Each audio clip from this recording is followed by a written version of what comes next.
Welcome to Shrink Wrapped. I'm Allison Colarossi here with Dr. David Colarossi, and we are on episode number 28. And I'm contractually obligated to say that I am very dirty. My office is filthy, and I should be ashamed of myself.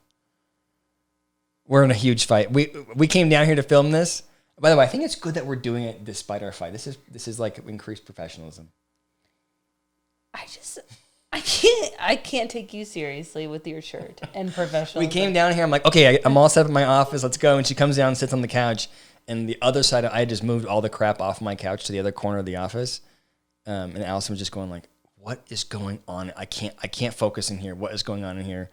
And then He is filthy. And I think I'm a real joy to live with. All right. I feel like when you just stare at the camera, then it makes it less. Let's go to something more positive. All right. Okay, so Allison and I have talked for a long time about trying to add a segment which is advice giving, Dear Annie type of stuff. So one of our viewers sent me an email. I wrote back. She said that'd be no problem if we read it here and talked about it on Shrink Wrap. So I'm going to try. It's a long note, so I'm going to try and distill it down, and then I want to get your thoughts about it, okay? Okay. So she says that she has been romantically involved with somebody who has cluster B, that's in the cluster B spectrum. So cluster B from a personality standpoint would be antisocial personality, narcissistic personality, histrionic personality, and borderline personality. So when you those four are not, they're difficult to manage. It's not that you can't manage them. It's not that it's the end of the world, but personality is pervasive. So I would say that those are pretty significant. Yes. Why would you want to be with someone? Okay. Wait, real quick. Like, he's cluster B. Like, you're like, I'm cluster B. Oh, sign me up for that. Okay. Okay. Let's okay.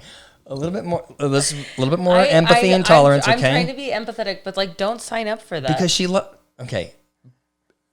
And she says in here that he is her best friend and someone that she deeply loves. Okay.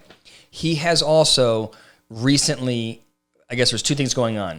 She said to him, look, I can't be with you if you don't go to therapy and get treatment. And he has gone to therapy and is getting treatment. And he's also just gone through a major medical procedure. And she's worried that if he gets stressed or upset, that it's going to lead to further physical issues. Okay? What are you looking at me like? Why are you looking at me like that? I feel like you're already ready to... No, I'm agreeing with you. Okay. So they have really intense fights, and in the fights, she does her best to dial it back, to try and placate him, to go to sleep. She sort of uses every tool that she can to get out of the fight. And, he's not recognizing that he's creating a lot of the conflict. Like, she'll go as far as to take pictures of her text messages, look at the text message, and try and figure out, what is she doing to trigger him, and how can she also use that to show him that he's kind of creating a lot of this. I don't know if I said in here, but there was a part or a period of their relationship where he was accusing her of trying to poison him because she had talked about doing that in a movie.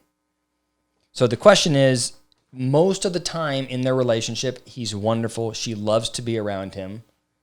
Like she sees herself with him.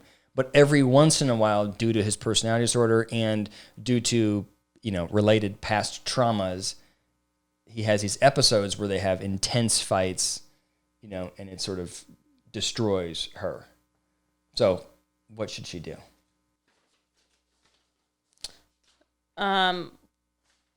Well, I am not a psychologist, so I'm a lay person, but I feel like relationships take work, and they have their highs and lows. And so, I think getting involved with an unstable person is unwise. You need stability, like a stable person in your life that doesn't think you're trying to kill them and wants to fight endlessly with you. I feel like that is just, especially when you're in a new relationship, I feel like that is not setting you up for success. long term. But it's not a new relationship, and she loves him. Like I just want to play. I mean, I hear you, and you're right. So just so everybody knows, first of all, we don't know who the person is, and then we're just hearing one side of the story. My immediate response is, it seems unhealthy. I've done videos on how to deal with a narcissist, what to do if you have someone that has pervasive mental illness. In all of those strategies, I think are good if you can't exit the relationship. But if you're in a position where you have the ability to get out of that relationship and start anew and be in a healthy relationship with somebody else, you should go that direction. Well, and it sounds like he abruptly left, but I feel like you're talking big picture. I'm talking her. Like, your situation is unique. Like, one of the pivotal things about being in a relationship is that your other doesn't think you're trying to kill them. That's a core. Yeah. I feel like if he's not trusting you with his life, then I feel like that's a big red flag, because then what else does he think you're hiding? How can you actually be that close if he thinks you're trying to kill him? Can I play devil's advocate? I mean, you are this whole time, but is that helpful to her? To play devil's advocate? Yeah. I think it's helpful. Or is it confusing to her? Well, I hope it's not confusing. I mean, I wrote her a note back and said, my official advice is you should exit the relationship. That's reading the email. I think that you should exit the relationship and try and find a more healthy person. I also think that it's easy to read an email or to hear somebody's story and give them the simple solution, but we're not really understanding the dynamic as far as the amount of affection she has for him, how deep she is in the relationship with him, what percentage of the time he's really positive, right? If it was just as black and white as this guy is difficult to be with, you should go somewhere else, she would have done it. But she's with him because she loves him. She's with him because she's viewing this as a flaw in an otherwise very positive relationship, right? So I guess I think it's worth discussing more without having a snap reaction, because in everybody's relationship, there are things that aren't good, but something holds you there. I'd like you to revisit your previous vlog about breakups. Don't make excuses for behavior. Okay. I think we're approaching this in two different ways, okay? Okay. You're saying, what should she do? I agree with you that the best answer for her is to move forward. I agree that relationships are complicated and everything. I'm with you. She loves him. Relationships are complicated. But the advice needs to be advice. If your significant other thinks you're trying to kill him, there's other things that he's not telling you that are serious. Because I don't know what is more serious than that. But that's obviously a mental health issue. I mean, he's delusional. Like he needs to see a psychiatrist. He's got a major issue on his hands. And so I would say, yeah, you want to be out of that relationship, but I feel like you're being a little bit insensitive to the situation. I think you're right. I am. No, she does not. I am. I'm trying to protect this half of the relationship. I don't know. I am not invested in the other half. So I feel like it's me, like if you thought about it that way, it's because I'm trying to be, I have a friend that, I think about it as my friend. Like the person that wrote you is my friend, I would say, run for the hills. Run. Okay. And if it was my friend, I would also say run for the hills. I guess I also want to say, I get that it's not easy to run for the hills when the person you're running from you love, and the person you're running from you see has an injury. You can think about it like it's an injury that is uncared for and is out of control, and it's like you're abandoning that person. It's hard. It is hard. That's hard. But I agree. I'd run for the hills. Mm-hmm. That's our official advice. Are you trying to poison me? I'm going to. With your nasty room. Yeah. Anyway, right. I'm sorry that you're in that situation. That seems really hard. But if I was your friend, and I am, I'd say it's just too much. He needs a lot of drugs and a lot of help, maybe. Definitely. I mean, the personality stuff needs a lot of therapy for a long time. But I'm concerned about the poison piece would put him into the category, to me, of being delusional. And I think he needs drugs for that. Mm-hmm. He should be seeing a psychiatrist and a psychologist. That's what I think. Okay. So if you want us to do so, I would like to do an advice segment. I'm not sure how great that advice was, but if you want more advice, you can email me at davidcolarossiphd@gmail.com, or if you go on to YouTube, you can click through our thing and you can see the email address. But shoot us an email, and we'd be happy to talk about you on Shrink Wrap. Okay? What else want to talk about? Well, you had a rough day today. You want to talk about that? I did. I mean, not especially, but I will. Yeah, my best friend from high school passed away, and so today I had to go to his funeral today. It's just a nightmare. So sad. Really sad story. Wonderful human. Yeah, I thought it was. We did a talk on, or I did a video or something on Tony Hsieh, who was the CEO of Zappos, and then passed away clearly due to addiction. He had used and then somehow, barricaded himself into a house that burned down, and he died of smoke inhalation. And there was all this sort of like smoke and mirrors around what had happened to him. And as it relates to my friend, I thought that's what happened to him also. It was addiction related, and he had just had a very rough, due to addiction, 15 years. And I thought that I was going to go to the funeral and that everybody was going to try and act like that hadn't happened. And I actually thought that it was really well done because his struggles were openly talked about. And I felt like it was really important. I mean, I know it's not the family's burden to have to educate and share with the rest of the people, with everybody that's in attendance. But I think it's valuable for people to know really what happened, especially for the people in the audience, or especially when it's someone who's public. When people, I mean, addiction kills, and I think people need to know how essentially how easily that happens. And we never say it. It's always, this person died unexpectedly, and we don't know why. And it's like you never sort of bookend somebody's life with reality. And I thought this was really sad, but I'm sort of happy with how it was handled by the family. I guess that's what I would say. Yeah. I don't know what else to say about it. It's just like you have somebody who is the warmest, most sincere person that I've ever encountered. And then I think for a variety of reasons fell into drugs and alcohol, and I think it destroyed his life. It just tore him apart. Mm-hmm.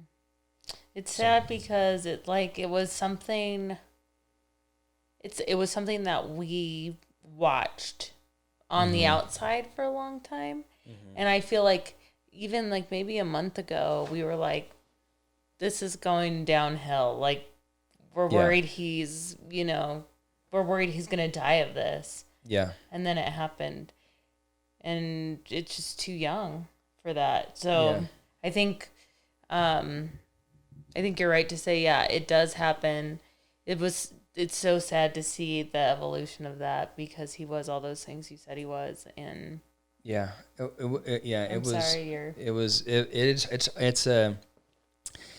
it's a really shitty thing too, because there was so many friends of mine at the funeral, and it was so good to see everybody, and you realize like like it almost feels like I'm only going to see those people when somebody else dies. Like that's the only time you get reconnected with people from that you were and I was so close to in high school. It's like when you're grieving somebody's passing. It doesn't have to be that way though. I know, but there are people that. I mean, you're right. I could be more. That's true. That's a fair point. I could be more proactive. But it doesn't have to be that way. But I think everyone goes on a different path. Mm-hmm. But you can make an effort to reconnect. Mm-hmm. Yeah, I just can't imagine. I mean, and it's hard for me, and I, in many ways had separated myself from him, like sort of out of self-preservation, and I can't imagine for the family. It's devastating. Anyway,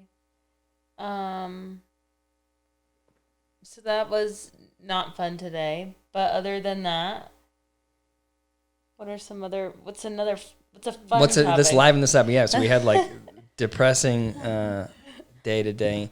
Took Enzo and Lena to the pump track, which was fun. They're nuts. They're nuts. Pump track, which I didn't grow up with a pump track, but a pump track is just it's like a little bicycle course. Like from the X Games where people were jumping off of huge jumps. Well, they have those same tracks, but you can take kids there. There's no kid there like Leno that is still on training wheels, though. So, like, the whole time, Enzo's doing jumps and going around, and I'm, like, running behind Leno, pushing him over every single hill for an hour. So it's exhausting, but they totally love it. Yeah. Enzo's first day of first grade is tomorrow. I cut his hair. But no, what do you think we should talk to him about tomorrow on his first day of school? On the way there. I don't know, but can I tell you here's what I want the outcome to be. I want him to have good friends. Yeah. I feel like every time he's involved with people, I don't you feel like he gravitates to being in trouble. Like I feel like he needs like a really nerdy guy that biggest hobby is to vacuum. That's what I want from his best friend.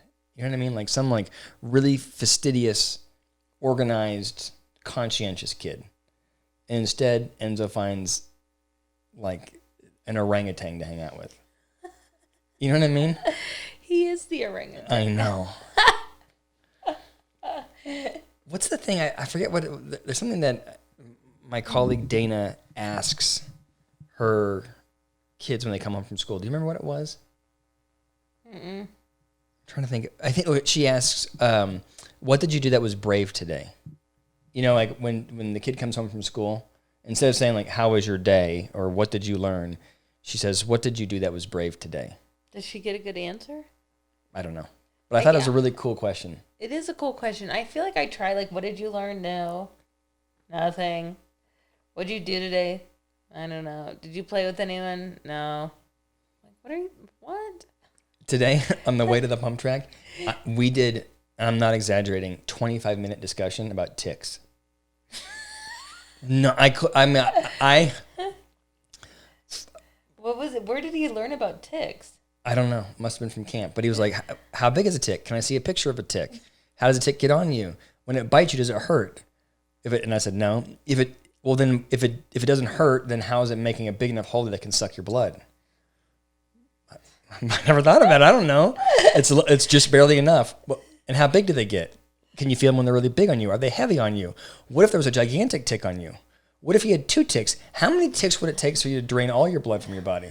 The tick questions, we talked about all the difference between ticks and mosquitoes because they both suck blood, but one makes you itch. It was like the granular details on ticks. So that's what he learned today.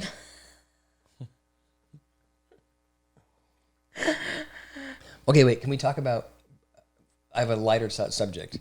Mm-hmm. Britney Spears nudity. I feel like you're going to fall asleep. Can you not fall asleep? You're already yawning. I'm not. It's 11 o'clock here. Al's tired. Okay, Britney Spears, she's taking like 6 or 7 topless photos for Instagram. What say you? What do you think? Hot or not? Okay, I know look, can I just tell you, this is my truth. Everybody goes, not hot. Like, what are you doing? Not a good look. Part of me is kind of like, not so bad. That is my honest thing is like, okay, I don't think she's pretty good. I think she does. I think she does, and everybody thinks, oh my God, what a wreck. She's been through the wash or whatever. I think hot. Now, if I were her advisor, I would say, hey, Britney, you're not doing yourself any favors with the boob shots. Yeah, I don't think she is. I don't. She's not helping her cause. But she's doing it because, and she gave a meandering explanation, but she's doing it because essentially this is her, like this is symbolic of her freeing herself from the years of being in that conservatorship under her dad. Which feels, I get in trouble for saying this, it feels adolescent to me. Yeah. It feels like a 13-year-old that's like, screw dad, I'm going to go out with, the 16-year-old quarterback. It feels a little bit like a rejection of authority, like I'm going to do what I want. And I think part of me goes, you know what? If she's been in a conservatorship for 13 years, maybe kind of like psychologically, that is the stage of her, that's where she's at right now, emotionally, psychologically, is that she wants to be free, and the best way to do it is to put boob photos on Instagram. I can tell Allison doesn't love this topic because she what do you think? Well, no, I was about to say it, but you jumped the gun. All right. I was going to say, like, I wonder what else you could do to, like, buck the system, like, why topless dance moves? Yeah. Because I feel like there's a lot of things that you could, like, give your dad the middle finger to, Yeah. I wonder what she, like, if she weren't in the spotlight. I mean, I know that she posted a video about cooking. I would like to free her or give her the opportunity to explore other areas instead of always being a performer. Like, what if she picked up art or writing or cooking or, you know what I mean? Allowed herself to do something that wasn't lucrative, because for so long she has just been grinding to make money and then having it stolen from her. I think like a lot of whatever she's doing is validation. Mm-hmm. Like, she finds like herself being validated by other humans versus like going out there and exploring herself and what she actually enjoys.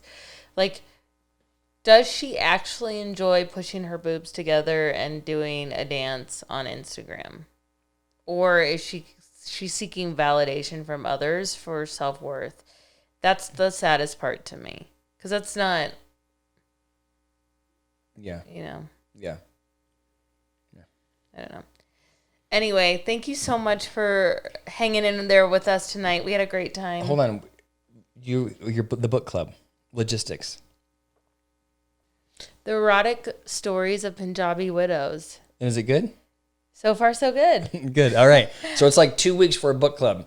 And I will link the date of the book club, the time. I can't even remember what we said last time.